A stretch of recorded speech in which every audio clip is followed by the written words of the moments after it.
Hey, it's Thomas Mulready from CoolCleveland.com, and we're here today at Ray's Indoor Mountain Bike Park, and we're here with Joe Vadeboncoeur from Trek Bicycle Corporation. Thanks for taking the time, Joe. No worries, Thomas. Hey, you guys have just done a big deal with Ray's.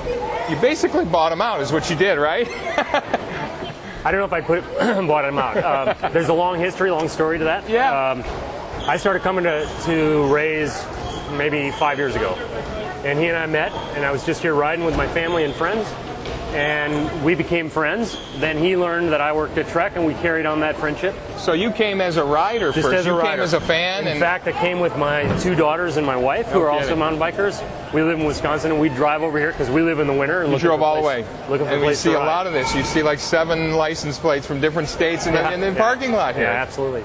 So anyway, Ray had this idea that he wanted to expand and open a place in Milwaukee, and we bought into that idea, and he needed some help with the funding on that. Exactly. And so we struck a deal together, and we went into a partnership on Milwaukee, extended that partnership for here in Cleveland. So now we're, Trek is the owner of the park. Ray's a full-time employee.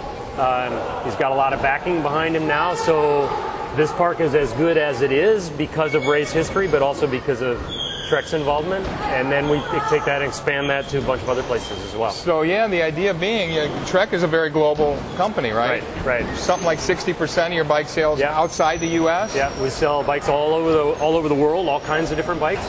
Mountain bikes, road bikes, pavement bikes, family bikes. Mountain bikes are a big deal for us. Yeah.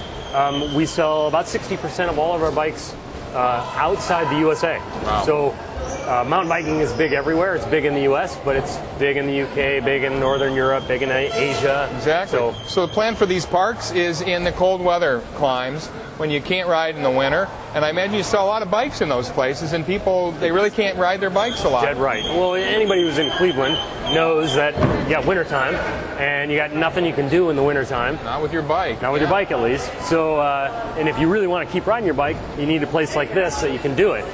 And we're just really proud that we can provide that in those environments for people to ride their bike. Now, this is an unusual place. We've got an unused warehouse here, 135,000 square feet. Are you going to find spaces like this? Obviously, Ray found one in Milwaukee, and you guys are located near that, we have to say. Yeah, Trek is just outside of Madison. It's about 60 miles from where Ray's mountain bike park is in Milwaukee. Gotcha. You know, a lot of northern climate cities have an industrial area. Yes, they do. Where there's an old warehouse district or something that isn't being utilized. That's sort of dead real estate at this point for those. A lot of that manufacturing has moved, say, to some other part of the world. Right. Now, so this finds a use for some of those big open spaces that are just sitting collecting dust. This is perfect. So you can find that everywhere. You can find that in the UK, you can find it in Scandinavia, Asia, even China, a place like that, you can find that stuff. So, what are you finding in China and Japan? How big is it? How big is mountain biking, and how big is Trek? Well, okay, so you got mountain biking. First question, how big is it? It's growing like a weed in those places. Seriously. So, and you get to China, people are kind of discovering discretionary income, and they're riding their mountain bikes, just like we all learned years ago. Yeah. Japan has always been big into this kind of stuff. Really? And they have indoor ski places. They have indoor, you can go drive a go-kart indoor. Because space is at a real premium all over Japan. You're not going to find a big warehouse district, well, you might right? find a warehouse district. Really? What you actually have a harder time finding in Japan is the outdoor places to do these kinds of things. Okay. Because the land is all being used. It's a tiny little island. Already warehouses. Right. So they're already indoors to drive a go-kart or ski or whatever else they're going to do.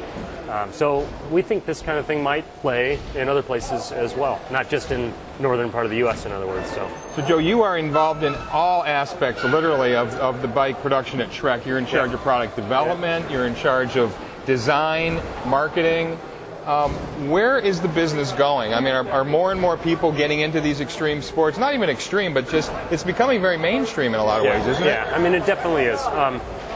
You just look at people like myself in my 40s, and I'm still riding mountain bikes. And if you were here looking around, there's a lot of people that are my age here. Right.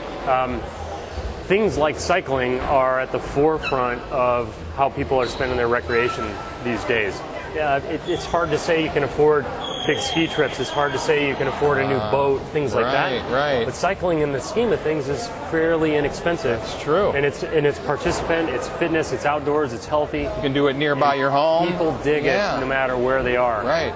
You started to mention, Treks in their business all around the world. Right. The U.S. is probably just catching up to much of the rest of the world. Western Europe, for example, has always believed in cycling and believed as an activity, as a transportation. Right. And the U.S. is kind of just sort of catching up to that from the rest of the world. So. Does it fit into the whole green thing and the healthy thing and the bike friendly and safety and all that? I mean, it goes. It's kind of funny. I sometimes tell people, oh, how do you get to work? Well, I get to work on my bicycle normally. And the beauty of my bicycle is my pickup truck gets 17 miles per gallon, but my bicycle gets about 10 miles per bagel. Per bagel. So, it's like it's totally green. I'm not polluting in any way when I'm riding my bike. No. And it's good for me, right? So Joe, you guys made a pretty big deal here with Ray. What made Trek think that by partnering with Ray, this is a good long-term strategy for Trek? So if we back up and we think about what Trek is all about cycling. That's all we do. We build bikes, we make stuff for biking, we're involved with all kinds of cycling. And the beauty of a guy like Ray is that's all he's really about too. He did this to make a living ultimately, but in the beginning there wasn't any real income. It was just about providing a place. No, Ray was doing it part-time. He was still working his carpentry job, and this was just actually for fun and a place to hang and bang. It's a place for people to come and ride their bikes.